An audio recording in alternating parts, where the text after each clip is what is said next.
सध्या आपण या ठिकाणी बघतो ज्या अब्दुलाल गावामध्ये प्रचाराचे धुरा स्वतःच्या खांद्यावर घेऊन या ठिकाणी प्रचार करतात ते शाहू आघाडीचे हे सगळे शिलेदार जे आहे या ठिकाणी आता आलेले आहेत. आपण त्यांच्याशी थेट संवाद साधणार आहोत. प्रथम या ठिकाणी या अब्दुलाल जिल्हा परिषदचे यापूर्वीचे जे जिल्हा परिषदचे माजी सदस्य होते ते दादासाहेब सांगावे या ठिकाणी. दादासाहेब सांगावे हे या जिल्हा परिषदेचं मला नेतृत्व केलं आणि त्यांनी या जिल्हा परिषदमध्ये अनेक विकास कामे केल्यात.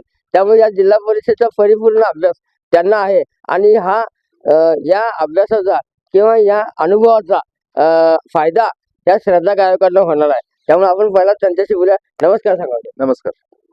आपण जिल्हा परिषदेची निवडणुकीचं यापूर्वी देखील तुम्ही हाताळलाय. त्या निवडणुकीच्या प्रचारामध्ये आम्ही पण होतो. त्यावेळेस सुद्धा आम्ही बातम्या अनेक प्रकारच्या लावल्यात. जिल्हा परिषद सदस्य झाल्यानंतर तुम्ही अनेक विकास कामे केलाय आणि आत्ताची जिल्हा परिषदेची निवडणुकीला तुम्ही सामोरं जाताय किंवा ते प्रचार प्रमुख म्हणून तुम्ही या ठिकाणी काम करताय. तुम्हाला कसं वाटतं या ठिकाणी जातात? आता सध्याचं जर वातावरण बघितलं तर आमच्या दोन्ही उमेदवारांना पोषक असं वातावरण आहे. या तालुक्याचे आमदार माननीय राजेंद्र पाटील यड्रावकर यांच्या नेतृत्वाखाली शाहू आघाडी, छत्रपती शाहू आघाडी या बॅनरखाली आम्ही ही निवडणूक लढवत आहोत. आम्हाला विविध उल्हास पाटील साहेब असू देत, रामाताता डांगे असू देत किंवा त्यांचे जे कार्यकर्ते आहेत हे सर्वांनी आम्हाला या आघाडीच्या मार्फत आम्ही पाठिंबा दिलेले आहेत. मला काय वाटत नाही की आम्हाला फार अडचणीचं आहे असं. एकूण मी पण जिल्हा परिषदचा कार्यकाळ मी 5 वर्ष पूर्ण केलेला होता मागे 2007 ते 2012 ते 2017 पर्यंत. ह्या भागाचा विकास कुठं कुठं झालेला आहे आणि कुठं कुठं राहिलेला आहे ते मी प्रत्यक्ष पाहिलेलो आहे.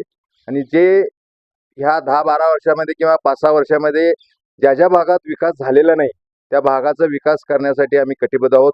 त्यासाठी आम्ही श्रद्धा गायकवाड वहिनी जिल्हा परिषदेच्या उमेदवार आणि पंचायत समितीच्या उमेदवार मिलिंद कुर्नेला तर जवळजवळ तो 15 वर्षे माझ्याबरोबर ग्रामपंचायतीमध्ये काम केलेलं आहे. त्यामुळे ह्या लाट मतदारसंघ असू दे किंवा हेरवाडा गाव असू दे ज्या ठिकाणी विकास झालेला नाही तो विकास करण्यासाठी आम्ही कटिबद्ध आहोत. आणि मी सर्व जनतेला मी आवाहन करतो, जिल्हा परिषद मतदारसंघ असू दे किंवा पंचायत समिती लाट मतदारसंघ असू दे, या भागातील लोकांना मी आवाहन करतो ह्या 2 शिलेदारांना आपण प्रचंड मताने निवडून द्यावं असं मी सर्व नागरिकांना मी विनंती करतो. सांगाव साहेब या ठिकाणी ह्या म्हणजे गेल्या 2017 पासून ते 2026 पर्यंत ह्या 9 वर्षाच्या कालावधीमध्ये 5 वर्ष जिल्हा परिषद सदस्यांचे सोडल्यानंतर उरलेले 4 वर्ष हे प्रशासकाकडे होते. पण या कालावधीमध्ये कोणती विकास कामं झाल्यात असं वाटते आपल्याला? त्या काळामध्ये खरं सांगायचं झालं तर फक्त विकास हा व्यक्तिगत विकास झालेला आहे. ह्या भागाचा काय विकास झालेला नाही. ह्या भागामध्ये पूर्वी जो मतदारसंघ होता लाट, शिरडोन, टाकवडे, शिरदवाड, शिवनाकवाडी आणि लाट ही जी गावं होती त्या गावामध्ये विकास काय झाला नाही. फक्त उमेदवाराचा त्यावेळेचा जो उमेदवार असेल त्याचा विकास झालाय. ह्या भागामध्ये आम्ही चौकशी केली की ह्या भागामध्ये विकास कामाचं चोरी फार प्रमाणात झालेलं आहे. मग ते रस्ते असोत, गटारे असोत किंवा काही असोत हे कागदोपत्री दाखवून फक्त विकास या नावाखाली त्यांनी फक्त हे केलेलं आहे, बाकीचं काही झालेलं नाही आहे. म्हणजे विकास काम काहीच केले नाही असं तुम्हाला म्हणायचं? होय, विकास काम काही झालेलं नाही. म्हणजे स्वतःचा विकास त्यांनी करून घेतला. स्वतःचा विकास करून त्यांनी घेतलेला आहे. या ठिकाणी आता